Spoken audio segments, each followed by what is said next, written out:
And we're live. Woo-hoo. We did it. Tim, it's just you and I. Yes. Lucy McVeigh, who was going to be the guest, is ill. Going on the theme that we're talking about, everybody seems to be having colds, coughs, and COVID at the moment.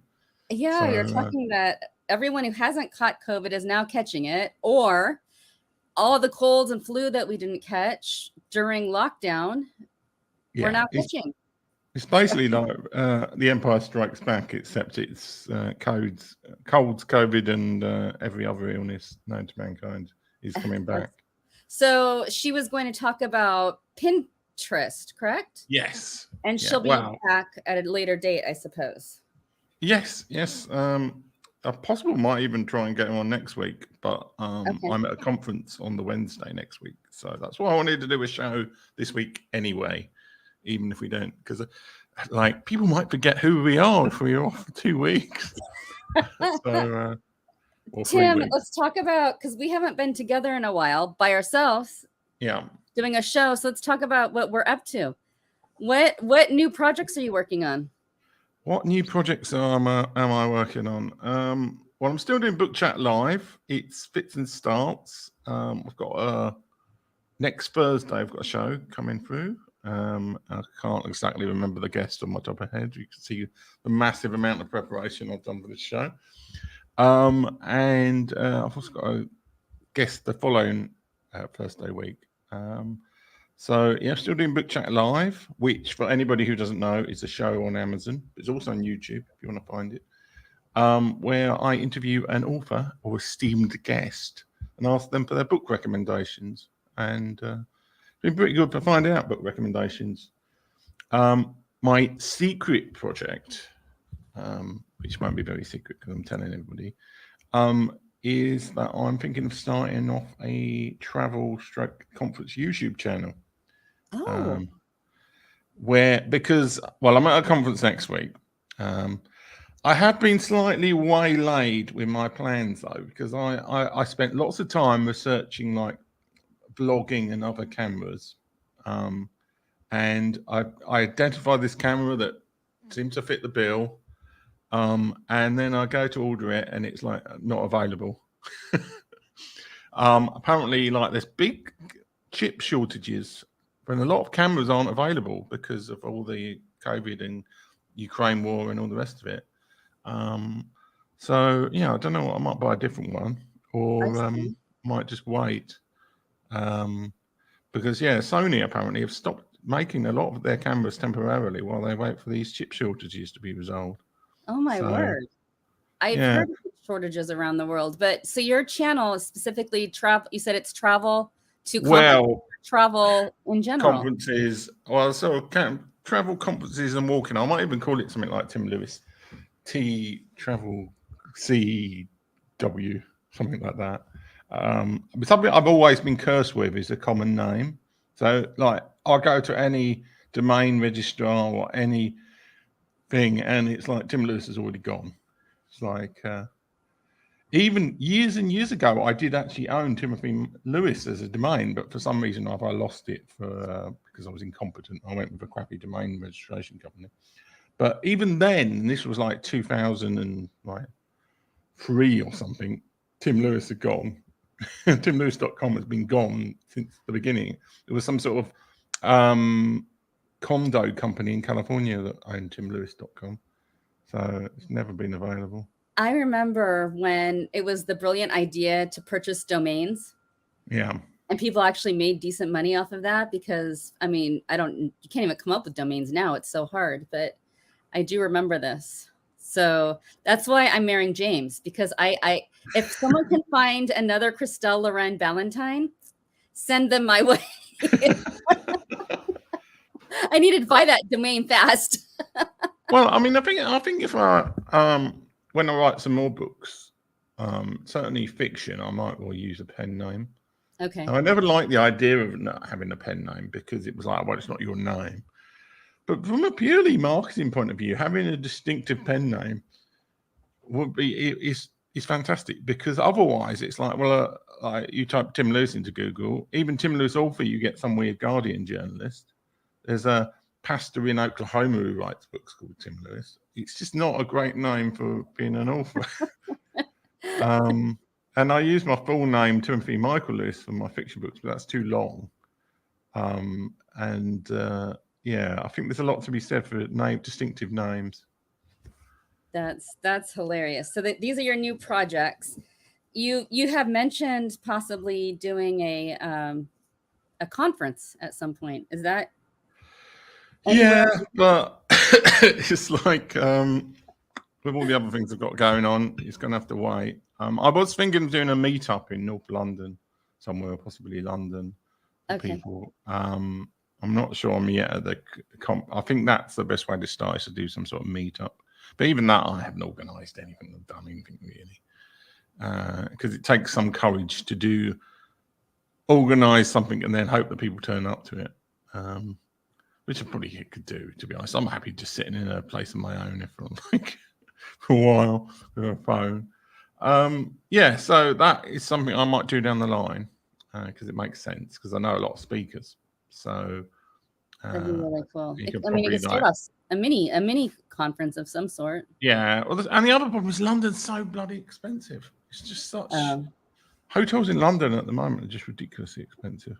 You could do it in Darlington. That's where I'll be. I'll be in Darlington. It's less. It's a bit of a trek for me, but yeah. The other thing that I've been like, my obviously undisclosed ADHD, undiagnosed ADHD. So I've been looking into drone stuff. Drones, the flying. Yeah. Things. Because I had this crackpot idea. I was like, well, if I get a drone, when I go to the US, I could do a load of drone footage. Because you see travel videos, the ones with drone footage look amazing. Yeah. Unfortunately, there's a whole world of legal hurt with drones. It's actually easier to fly a drone in the UK than it is in the US now. Oh, you can't just fly a drone. There's actually rules. Yeah. I didn't know this. I see little kids flying them. Well, there are, like, in the UK, in the US is similar. There's certain weight levels, and there's also there are toys that are allowed, toy drones, as in for kids. They're primarily intended for kids. And also drones are under 250 grams weight. It's strangely the same in the US and the UK. They're their own category. It was one of them I was looking at. Okay. Because you can get them now, and they're not toy ones, but they have a camera on them. It's the photography element I'm interested in. I'm not interested in. I'm not particularly bothered about flying somewhere. Yeah. I'm interested in the photography element of it. But they've changed. In this weird Europe. While we were in the EU, they came up with a common set of drone laws, but they've not introduced them properly yet in the UK. So, or anywhere apparently, where they classify all the drones with numbers when you buy them to say what sort of rights you've got. If your drone is above 250 grams, then you basically can't fly hardly anywhere in the UK. It has to be registered whatever weight it is. So you have to go and pay a registration thing and stick that registration code on your drone. There's also a massive amount of airspace that you can't fly in. So you can't fly around airports or anything like that. It's kind of obvious for you. Yeah, that's the same in the US. Mm-hmm. But the US has very, very strict commercial drone rules. So, and this even, because the UK has now changed to where commercial isn't so bad, bizarrely. But the only problem I have with a drone here is in London, there's hardly anywhere you can legally fly a drone. Yeah. Right. Well, it's not actually, you can legally fly almost anywhere that's not near an airport or an excluded zone or something like that. But you're not, it's where you take off and land is where all the difficulty is. Basically everywhere all the parks ban you from taking off a drone on them. So if you could take up somewhere else and then fly over the park, you're allowed to do it, but you can't take off on the park. Anyway, I don't know why I'm down this drone thing, but I just thought it was really interesting. But in the US, if you take video footage on a drone and then you make money out of that down the line, apparently you get a call from like the airline people saying like you need to take this drone test so you commercially registered as a drone pilot. Oh, interesting. Yeah, because I've seen lots of YouTube videos where these sort of YouTubers have been using drone footage in their video, and they've had a call from the Federal Aviation Authority saying like you need to do this exam before you can do any more, because you then commercial drone pilot. So oh my word, so most of the people I watch, they're travel vloggers or YouTubers. They have drone footage. I think but you can. I mean, you can tell it's drone footage, but the fact that it's just like the height level it's at. I mean, unless they're on a crane or something, it's like there. I mean, the other possibility, I suppose, is they might be buying drone footage off somebody, which I suppose is an option. But again, that's like apparently people are been making good money out of selling drone footage, so they will just go around, like fly a drone around a town or whatever, and then sell it to estate agents and people to say like, oh, here's a thing of your town. But it's very interesting rabbit hole to go down, to be honest, the whole drone thing, the whole community online. That's hilarious. Okay, well, keep us informed, Tim, because well, you've got your event, haven't you? You've got this retreat or something that's happening. Is that this week or next week? On Saturday? Yeah, I have a retreat coming up. I get these ideas in my head. And this time I thought I had an idea very specifically what I wanted to do, because for years I did run retreats and conferences and did stuff mostly in my 20s. And I thought, okay, I have something in mind of what I want to do. Let's just see if I can do it. And I know enough people that lead these kind of things or are capable of it. And 3 people said yes. So the retreat is this Saturday at 10 a.m. U.S. time, 6 p.m. UK time. People who are involved and who are coming are from the USA and UK. So across the pond. I do think that the time works better for the UK audience because it's evening and it's a Saturday and it's summertime.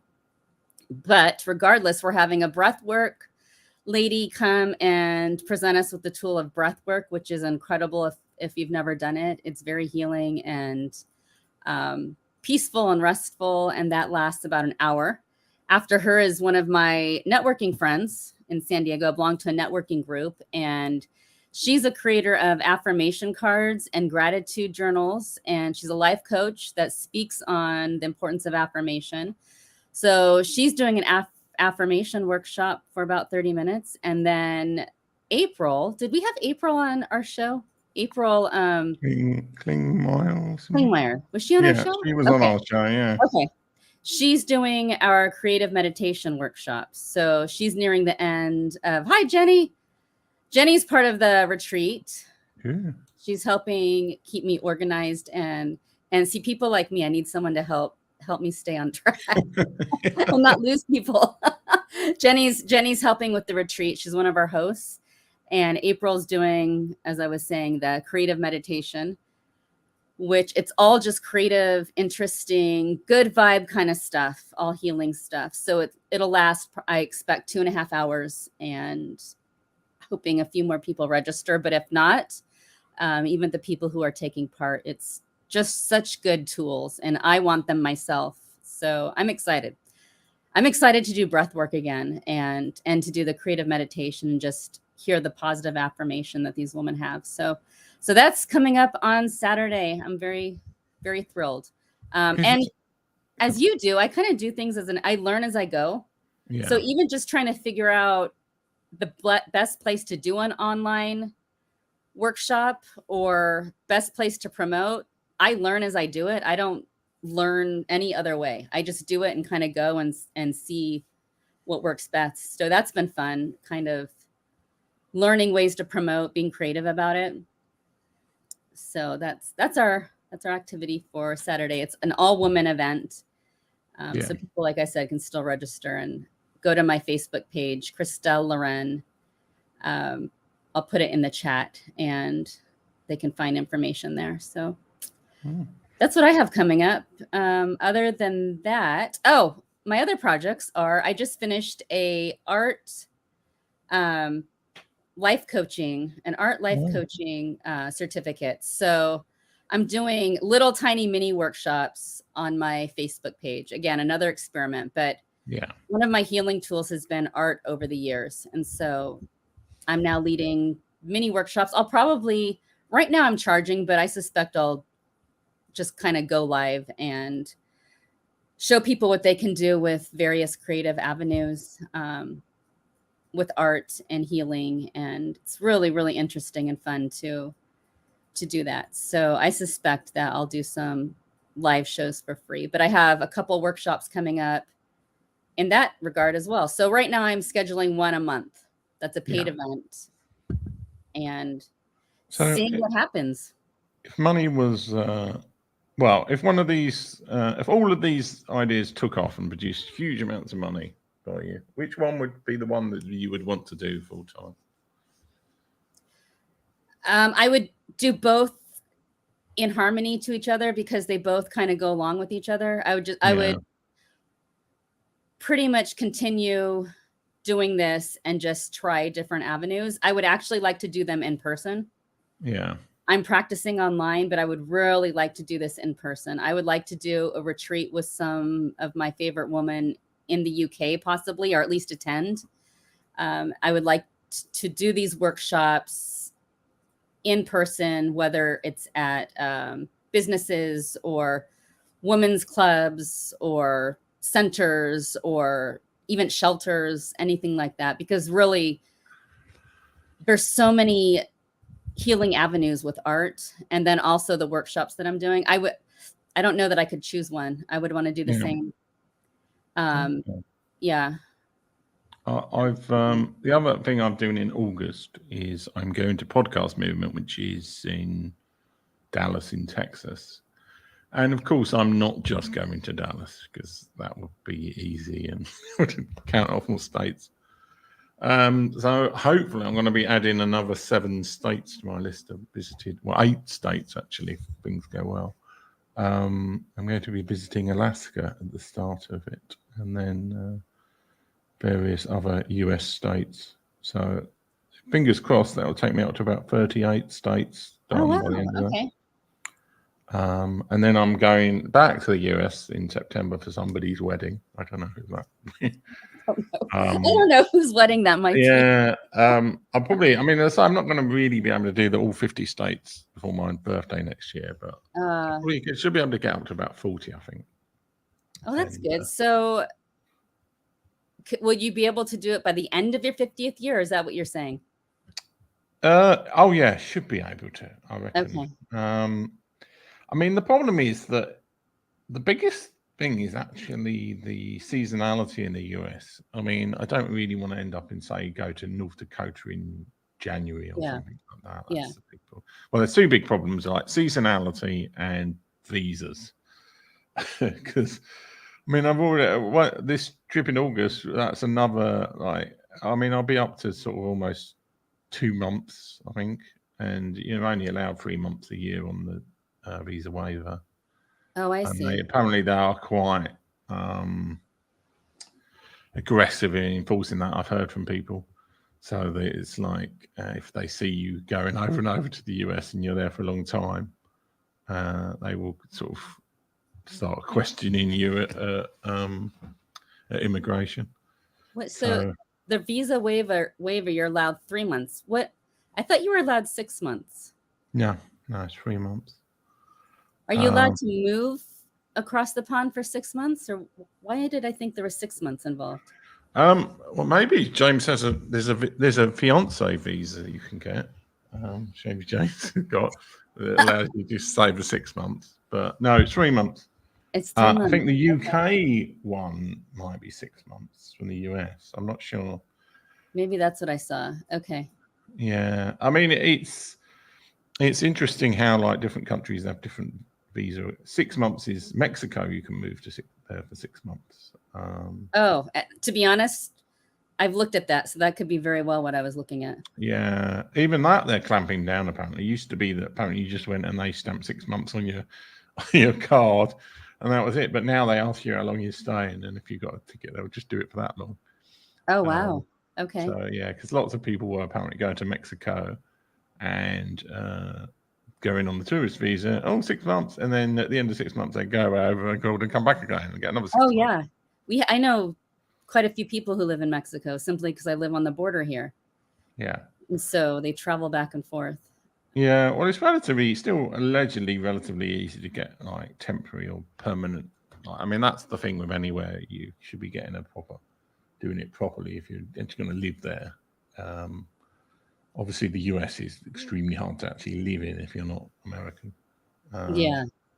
Or the American United States, because I know that apparently there's a big thing in South America that obviously they consider all of North and South America to be America. So they get annoyed with people saying the United States of America is America, because it really isn't. It's a definition thing. So Yes. Do you when you think of America, do you include Canada with us? Or are you very clear that we're separate? oh yeah, well I do, but then if somebody said America, I would think the US. Okay. But I'm going to say from a Latin American, whole America's point of view, it's all America. You're just the United States of America. But I think 99% of the people in the world, if you said America, would think United States. US. So, but if we say South America, you would think South America. but North America, technically, Canada is included in that. Yeah. Well, that's the thing. But Canada have done a very good job of splitting their identity Separating away from the themselves. US. No, we're Canada. Yeah. Even though I find it very difficult to tell on a Canadian accent away from an American accent. They do, to me, Canada and the northern part of America sounds, northern part of the United States sounds quite similar. Yeah. I mean, I know that they're not from like Texas or California or whatever, but it's difficult to tell the difference in accents sometimes between Canadian and American. And there's easiest way to annoy a Canadian is to call them an American or call them from the US. I mean, I feel like Minnesota, Wisconsin, and even Michigan sounds very Canadian. Yeah. And of course, they all border Canada, but it sounds Canadian to me. I'm sorry to anyone who is offended by that, but I lived in Minnesota for 5 years. Yeah, well, that's I'm actually planning to go to Fargo in North Dakota. Okay. Which is on the border of Minnesota, so I can go over and do Minnesota. Speaking of accents, is that why? No, it's just doing the states. Isn't it? I mean, it's like, but the reason I say 7 or 8 is that I'm going to Milwaukee, which is in Wisconsin, and there's a ferry across Lake, oh God, whichever lake it is, the one that's by Chicago, Lake Huron or whatever it is, goes all the way across to this town called Muscadon in Michigan, like 2 hours. So I've got this harebrained scheme that I might try and do a day trip there, but it's very dependent on the weather. And I'm also like, I don't really want to get stuck in. What month are you going? August. Oh, it'll be hot. Yeah. Well, I mean, there's method in my man. It's like, so I've got this T-shirt which my mum hates from Biloxi in Mississippi, and I went there in February. And the reason I went to there in February is because it's cold. So I'm trying this trip. I'm trying to do the northern one, so Alaska, Washington, Oregon, North Dakota, Minnesota, possibly Michigan. Okay, yeah, you're skipping the middle and the west. Well, the thing I learned, there's quite a few things I've learned from planning this trip. One, never do a trip in August because it's ridiculously expensive. Yeah. Yes, I know. We've learned this. I have learned this. When you're doing US states, don't fly all the way to the west to begin with. Okay. Which is why I stupidly booked, because I got this cheapo flight via Iceland to Seattle. And I thought, oh, great, I ought to be over that side. But it's the time zone differences going east, it really makes it difficult to get anywhere. You don't appreciate when you're flying like east to west in the US, like how much that extra time zone stuff helps with the travel in terms of how far you can get. So, like, really, like going from Alaska to anywhere. I mean, Alaska's only like 1 hour behind the Pacific or something ridiculous like that, but it's a long way anyway. And then if you want to go from like Alaska to Chicago, it's really an overnight flight. Yeah. Just because of the scheduling of the time zone difference as well. So that's something else I learned. So yeah, don't do your state hopping in out of season and do it in the nice time. What state are you most looking forward to? Alaska, I think, even though that's stupidly expensive in August. I'm only there for 4 days, but I'm hoping to take the Alaska Railroad up from, I've got tickets for it, so it should be able to, from Anchorage to Fairbanks. Okay. You do that in a day. So it's really the railroad I'm looking forward to. I mean, there's so much you can do in Alaska. But again, I didn't want to do like Alaska in October or certainly not or December or something like that. It sounds, I want to go to Alaska. It sounds absolutely phenomenal. The light and dark up there. I think during the summer, it's light all day. Well, around this time of the year, which is the longest day of the year in the UK anyway, I reckon it's like almost 24 hours, isn't it? I think there were like 23 hours of light up there. So yeah, it's should be good. It's always the obscure places. It'll probably be like Fargo that I find really good, or something, or Milwaukee, or somewhere like that. Often it's the obscure places that are actually the most fun to visit. The hidden gems. Are you meeting anyone this time around? Do you have friends anywhere? Well, there's somebody in Seattle I might meet. I don't know them especially well, but it's like they live on one of the islands near there, so it sounds quite interesting. Again, it's like takes ages to get up there from Seattle. And yeah, I mean, I know people in some of the other places. I just need to get around to sort of scheduling it. It's much much to say, I'm going to be in your city on this day. Do you want to meet up? Do you know anyone in Alaska? Not really. There's somebody on Facebook. I was hoping I might be going to the conference I'm going to next week, but they're not. Okay. I might message him anyway. Okay. I have known people in Alaska, but yeah, I don't know anybody. I've not really got much time because I'm basically there for like an Anchorage for a day. Because I arrive really late at night there just because the time. It's just really hard to get a flight that doesn't arrive there late at night. So that's one night. Then there's a day in Anchorage, and then the next day, early in the morning, I'm getting a train up to Fairbanks. So, got it. Okay, I have a question about your conference next week. Is that in the UK? Yeah, it's in London. It's it's in London. Self-publishing something of a conference. Oh, good. Okay. Yeah, it's ironic. It was the last conference I did before COVID.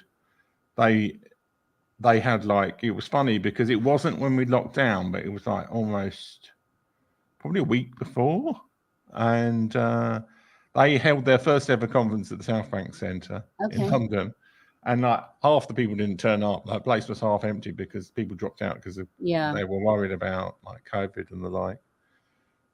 So it'll be interesting to go to that.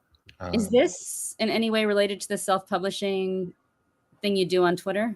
No. This is there's a couple of big self-publishing sort of groups. There's this is Mark Dawson's event. He runs the self-publishing podcast or something, not podcast, self-publishing something or other conference. I think this is what it is. And then there's a 20 books to 50K group, who's another lot. They do their event in November in Las Vegas, but it's always bad timing for me because I've always got something else on the UK then, or some other thing. Like this year, I've got another in November. Everybody seems to want to do their conferences in the UK mainly in September and November. Okay. Yeah, but that's the event next week. I was hoping to purchase and got my new camera so I could take it and do some.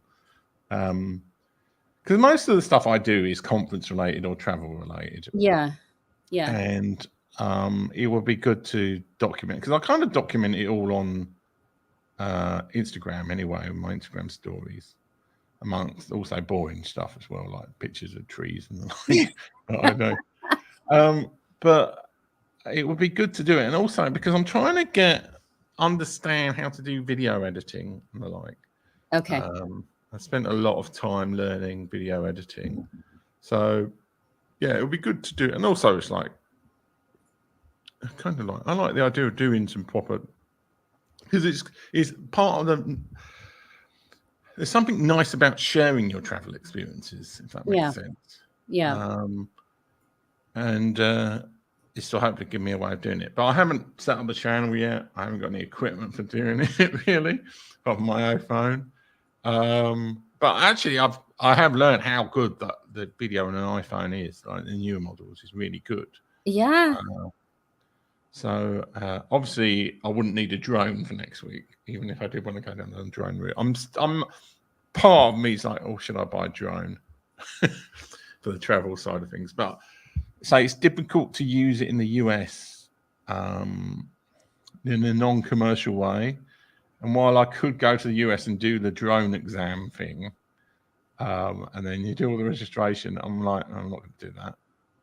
Oh my gosh. You froze up. You froze up with your eyes shut there. No, I'm watching. I'm just watching. Oh, I'm shaking. So I'm using something with my computer's on something to keep it higher. So I'm looking straight at you, but it's shaking. Well, that's one of the big things about cameras, actually. I have these things called gimbals, which are the little things that you can hold. And I was going to buy one of them and buy this particular camera, because this camera is cheapish and supposed to be really good, but the main problem seems to be stability with most of the cameras, to be honest. Okay. So I had it all like, oh yeah, all sorted out, and then it's like, oh, it's not available. And I'm not sure I can be bothered to wait for it, because I mean, it's like, yeah. So I don't know. There's a little tiny one that I might buy called the DJI Pocket, which has a gimbal on it. So it's like a tiny little camera that you have on it, and you hold it around on a thing. You can do it like this, and it keeps it level. That's how a gimbal does. So they're really good for. But the only problem with that is that it's not a weatherproof one. Not with the one I was going to buy wasn't weatherproof either, but.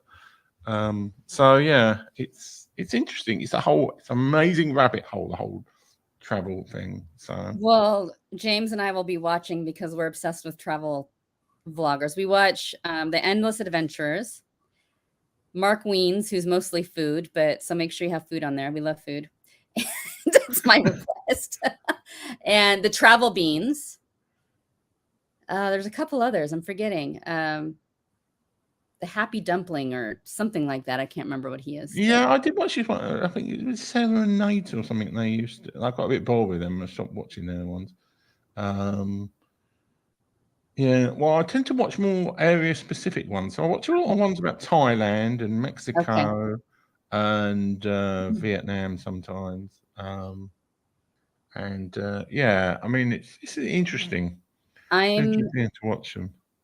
Vietnam and all the areas right in that vicinity is like top on my list of where I want to travel as soon as I can. So yeah, I mean, it'll be a couple of years to get there, but strictly speaking, you can, but you've got this kind of wedding and other crap to do first. We've kind of agreed, because I live in America and James lives in the UK, our travel really has to be limited to those two locations right now. I mean, it could be Ireland, Scotland, Wales, kind of parts of the US, I suppose. But until we're actually together in the same vicinity, we probably won't go over to Vietnam or. Well, you could do. I mean, it's like you've got to go somewhere else. But I mean, the big problem is that it's a long way from both of you. Yeah, so we would meet up. I mean, we could technically meet up there, but I don't think we'll be doing that we won't do that probably for 3 years.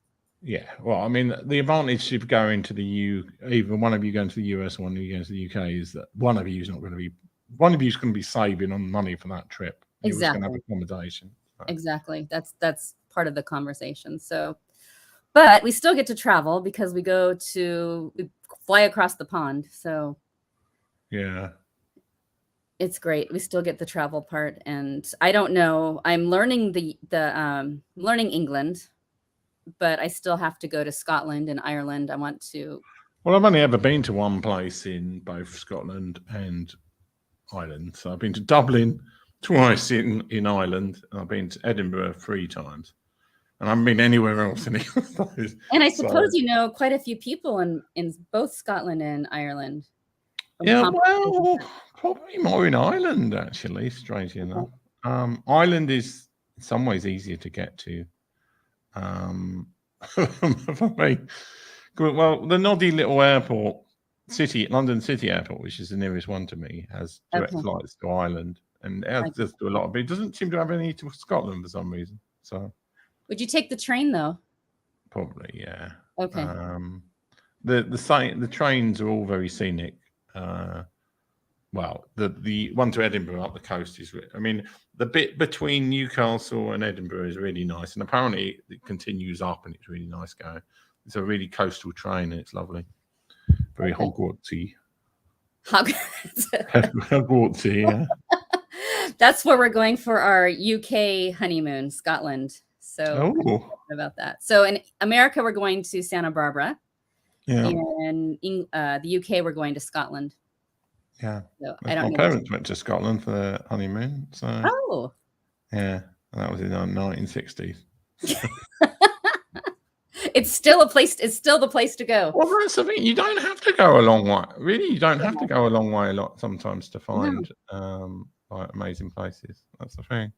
Anything is new to me flying over the pond, and anything is new to James over here. So it's fun. It's great. So Tim, I think we need to sign off. Yeah. We had our one viewer and they've gone there. It's that time. So there's no planned show next week. I might see if Lucy's available to reschedule it, but it won't be on the Wednesday. And I don't know what your availability is on the other days of the week. But in 2 weeks' time, we have Suzanne Kohlberg, who's an author. I need to check what kind of author she is. Yes, I think we actually have shows booked up for quite a while after that. Yeah, next week, because I'm at a conference on Tuesday. And I'm taking a week off for fiance time.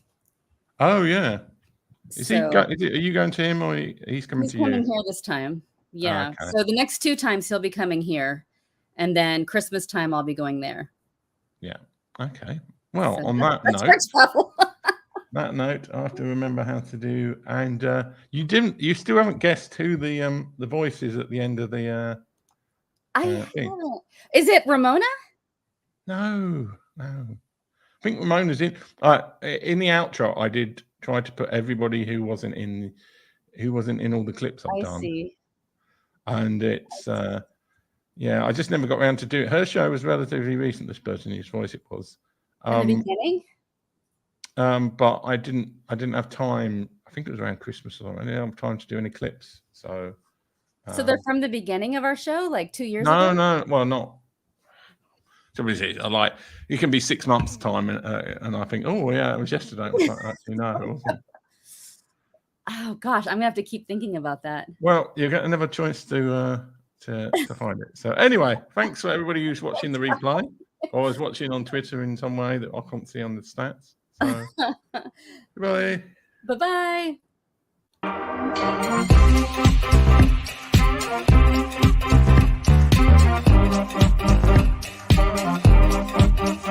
This is what God requires.